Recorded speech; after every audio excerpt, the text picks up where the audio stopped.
یمن میں جو کنگ ہوتے تھے ان کو طبا کہا جاتا تھا، اور جو اس زمانے کا سب سے پہلا کنگ تھا اس کو طبا اول کہتے تھے۔ طبا اول بہت بڑا بادشاہ تھا، مسلمان تو تھا نہیں، ایمان تو لایا نہیں تھا، مگر طبا اول کا پلان یہ تھا کہ اس نے ایک بہت بڑا لشکر بنایا۔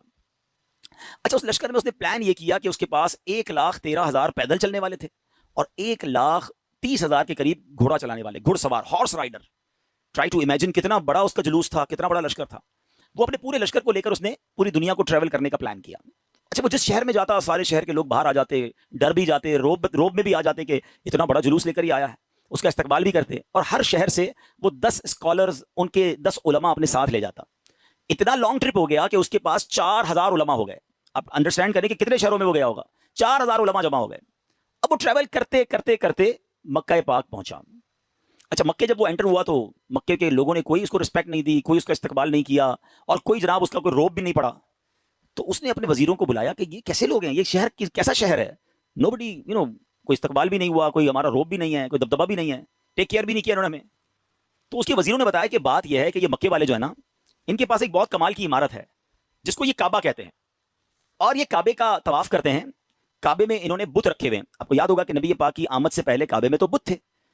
تو یہ کعبے کی رسپیکٹ کرتے ہیں، باقی کسی کو گھاس واس نہیں ڈالتے۔ تو بڑا کرو فر والا کنگ تھا، اتنا بڑا لشکر تھا، اس نے کہا اچھا ایسی بات ہے تو میں کعبے کو ہی گرا دیتا ہوں، کعبہ ہی ڈیمولش ہو جائے گا تو یہ کس کا طواف کریں گے، پھر یہ سب میرے پاس آ جائیں گے۔ تو اس نے ابھی پلاننگ کی، صرف سوچا، رات اس کے سر میں سیویئر پین شروع ہو گیا، خطرناک قسم کا درد سر۔ اس کی آنکھوں سے، اس کے کان سے اور اس کے ناک سے پانی نکلنے لگا، اور وہ اتنا بدبودار پانی تھا کہ کوئی قریب بھی نہ بیٹھ سکے، اتنا پریشان۔ اچھا، لشکر میں ڈاکٹر بھی تھے، ڈاکٹر بلائے گئے، طبیب آئے، بڑے بڑے علاج کیے، کوئی فرق نہ پڑے، 2-3 دن نکل گئے، تکلیف ختم ہی نہ ہو۔ تو ایک جو ڈاکٹر تھا، جو سب سے بڑا ڈاکٹر تھا، اس نے کہا دیکھیں یہ معاملہ جو ہے نا، مجھے آپ کی بیماری کا نہیں لگ رہا، یہ کوئی آسمانی معاملہ ہے، آپ کسی عالم سے پوچھیے۔ تو انہوں نے اپنے لشکر میں جو سب سے بڑے عالم تھے ان کو بلایا کہ آپ چیک کریں معاملہ کیا ہے۔ تو انہوں نے کہا یہ بتاؤ کہ تم نے کوئی غلط خیال تو نہیں کیا اس شہر کے بارے میں، یہاں کے رہنے والوں کے بارے میں؟ اس نے کہا ہاں، میں نے تو پلان کیا تھا کہ کعبہ گرا دوں گا، یہاں کے مردوں کو قتل کر دوں گا، عورتوں اور بچوں کو قیدی بنا لوں گا۔ تو ان عالم دین نے کہا کہ نہیں، تم نے غلط کیا، تمہیں نہیں پتا کہ یہ کعبہ کیا ہے، اس کا مالک وہ خالق ہے، وہ مالک ہے کہ اگر اس کے بارے میں، کعبے کے بارے میں نیگیٹو سوچو گے تو برباد ہو جاؤ گے، فوراً توبہ کر لو ورنہ تم خود ہی برباد ہو جاؤ گے۔ کہا اچھا ایسی بات ہے۔ طبا نے توبہ کر لی، جیسے ہی توبہ کی تو اس کا سارا درد ختم ہو گیا، وہ فریش ہو گیا، اس کی طبیعت ٹھیک ہو گئی۔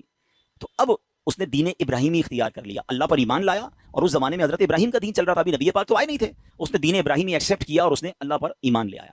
اچھا، اب وہاں سے پھر لشکر آگے چلا، اور چلتے چلتے چلتے ایک ایسی بستی میں پہنچا جہاں کھجور کے درخت تھے، بڑی خوشگوار وادی تھی، اور وہاں انہوں نے پڑاؤ ڈالا۔ اچھا، اس لشکر میں جو علماء تھے انہوں نے اپنی کتابیں نکالی،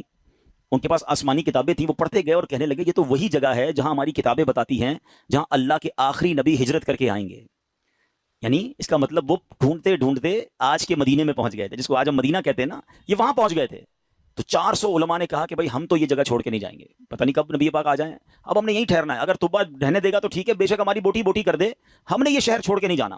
اطلاع طبا کو بھی مل گئی، طبا نے بلایا علماء کو کہ کیا مسئلہ ہے؟ تو کہا دیکھیں حضرت، ہم نے اپنی کتابوں میں پڑھا ہے، ہمارا حساب کتاب بتاتا ہے کہ اللہ کے آخری نبی اسی بستی میں آئیں گے،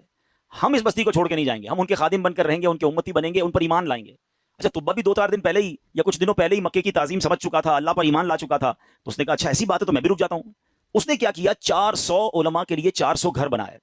ان 400 علماء کی شادیاں کروائیں، ان کو خوب مال و دولت بھی دیا۔ 1 سال طبا خود بھی وہیں رہا، 1 سال کے بعد دیکھا کہ نبی پاک تو نہیں آئے، تو اب طبا نے ایک کمال کا خط لکھا، سنیے گا پیارے اسلامی بھائیو، یہ دنیا کا انوکھا خط ہے کہ اس کے لیے لکھا جا رہا ہے جو بھی دنیا میں آئے نہیں ہیں۔